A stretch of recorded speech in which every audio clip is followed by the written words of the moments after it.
incredible professional development day discussions together with their administrators, with each other, tell their own stories of teacher bullying. When something was said to you, like, it's really amazing actually as an exercise. If you get together with a group of adults, just say to them, or even young people, say to them, tell me something that a teacher said to you that absolutely inspired you and made you believe in yourself.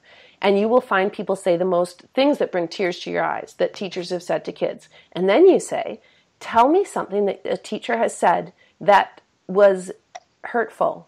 And you will not believe, something like 6 out of 10, 7 out of 10, people will say, the teacher said, I would never amount to anything. The teacher said, I will never get into university. The teacher said, I'm a waste of space. And it's just like it's so shocking. And people they remember these things. So I would love to see some kind of a forum, because as a teacher, I taught at all levels, all different schools. I taught in Toronto, I taught in Victoria.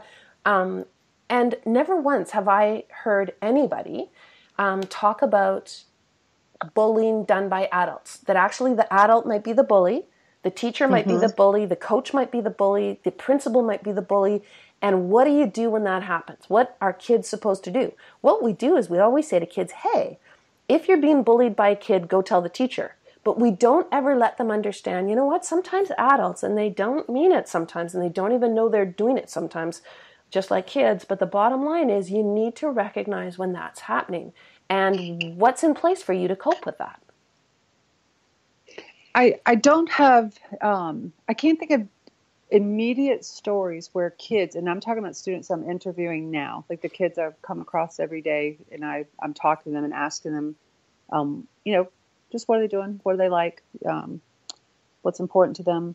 I don't hear the bullying right now, but I haven't asked that specifically, but something related to it, which could stem from the fact that maybe someone said to a child, oh yeah, that's you. You'll be in jail just like your father. I'm not saying that was said. I'm just saying as an example. Yeah. I do have students say they don't feel that some teachers like them. Mm-hmm. They don't feel the warmth. And, that was my absolute fear raising my son, is that he would have teachers that would not like him and would not love him the way I loved him. Yeah. I would not appreciate his strengths or his faults or, his struggles. I don't know. That too, that has to be something that actually we open up and talk about. If that's not talked about, well, Jen, then there's never going to be a solution to that. I don't hear many people talking about that. No, I think it makes people very uncomfortable. What I really love that you're doing with Brady Venables is the classroom confessional. I love it. I read through the blogs, and I think it would be great if we had more teachers with that attitude around, I don't have to be perfect. I don't have to never make mistakes. I don't have to be the teacher that never yells, and the teacher that never loses their temper, and the teacher that never says something insensitive. Because in my experience, I've done all of those things. I've lost it. I've said things before to a kid thinking that I was being funny until I see the teenage girl's eyes fill with tears. And then I'm like, oh my God, am I being sarcastic and incredibly insensitive? I've had parents come to me before and say, hey, what you put on my child's report card hurt them right to the quick because they're on a special individual education plan, and your insensitivity to how hard they're working. And I just died as a teacher. I died. I could not believe that somebody who's so empathic and loves kids so much, could have made such a mistake. And then you apologize.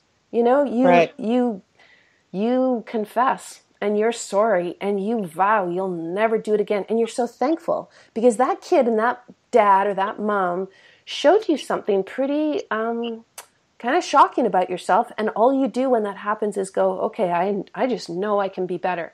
But like you say, there's not enough open doors in classrooms, and there's not enough of that kind of dialogue going on, and we need to change it.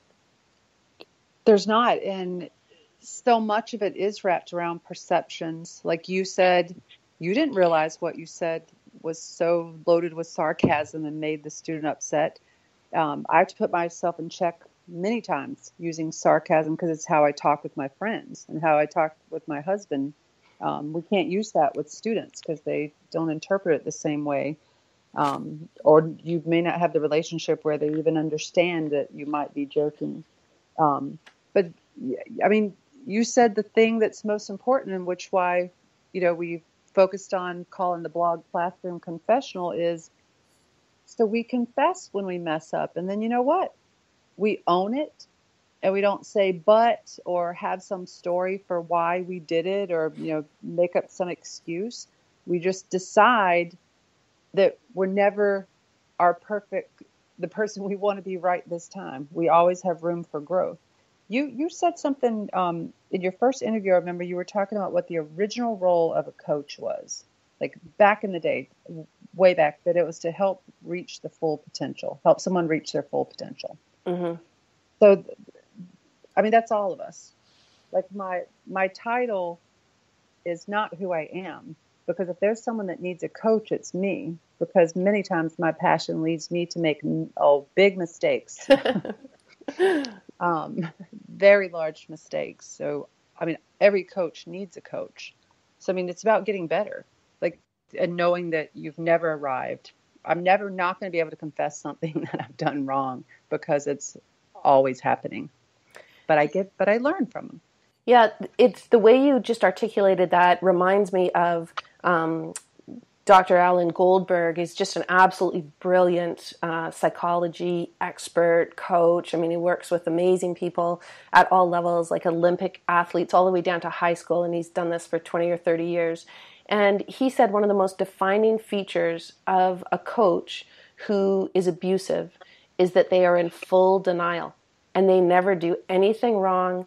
And it's always, they just are so full of a sense of their own right to treat people the way that they do, that they end up causing harm that they might even not know about, really. But yeah, that idea of coaching is really, I'd love to end on that. And I would love to ask you, Shawn, as your sort of final comment, if you were going to define yourself as a kind of coach, or what your methodology is, could you just end on, this is really like, obviously you believe along with me that coaching is so much about helping people fulfill their potential, but I know that you're also an expert and an author in feedback, and how feedback is such an incredibly important tool for a coach to have. And I was wondering if you could just talk a little bit about that. Yes, and I will steal from someone who is my imaginary coach and has no clue that she's my coach. Kim Scott, who writes about having radical candor. And I'm going to preface this by saying this is also where sometimes I got to put myself in check some and rein it back in. But she has this mantra of caring personally, but challenging directly. That's the kind of coach I try to be. I try to say, remind myself, Shawn, you got to focus on the person first. And I always have the kids first, but that too can make me be less caring for adults because I'm so blinded by it. Yeah. So I'm constantly thinking, how can I coach? And my true job in this mission is to build capacity in the adults, to build capacity in the children. So if I care personally, but I challenge directly, I'm not going to not say something because it may be hurtful. I'm going to say things that are for the benefit and the betterment of the children to the best of my ability. And in this building capacity, I'm going to remember, I'm not a coach that is a fixer. One of my principals I work with now, who I adore, he will ask me, he'll be like, "Hey, Dr. Clark, no, you're not feeding me fish again, right?" Because he's constantly feeling like, I'm reminding myself, and we're reminding each other, teach him to fish. Don't give him the fish. Don't go do the thing for him, because sometimes you just want to fix things for the school. You're like, man, if I could just fix this right now today, we can take care of this right now, yeah. and things might be a little better.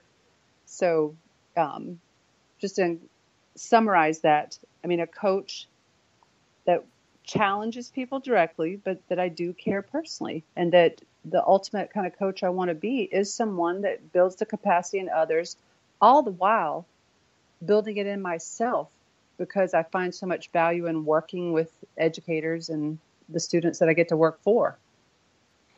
Yeah, that just makes so much sense to me, and it really resonates. So I would just like to thank you today, Shawn. It's been just wonderful to have Shawn Clark on the show today. She's a transformational coach. She's an author. She's an expert in feedback. She's a PhD in educational administration, and is really an absolute champion for children. And I love the fact that you understand that sometimes that puts blinders on you, and you have to find the same love for your teachers. They're all grown up, but they're just big kids, and they too, while they might need direct feedback, they need to be nourished by it, and they need to learn how to better feed and care for themselves so that they can be there for kids. And if you're not able to see that, then you can't really help them. So I just can't thank you enough. It was so enlightening and wonderful to talk to you today. And I feel better about the education system knowing you're out there working with all the incredible teachers and coaches and administrators and kids.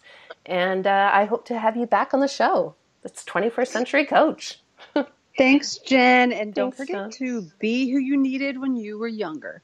That's absolutely what I'm trying to do. So thank you. I think that's a great piece of advice for so many of us. Thanks again. Bye. Thank you.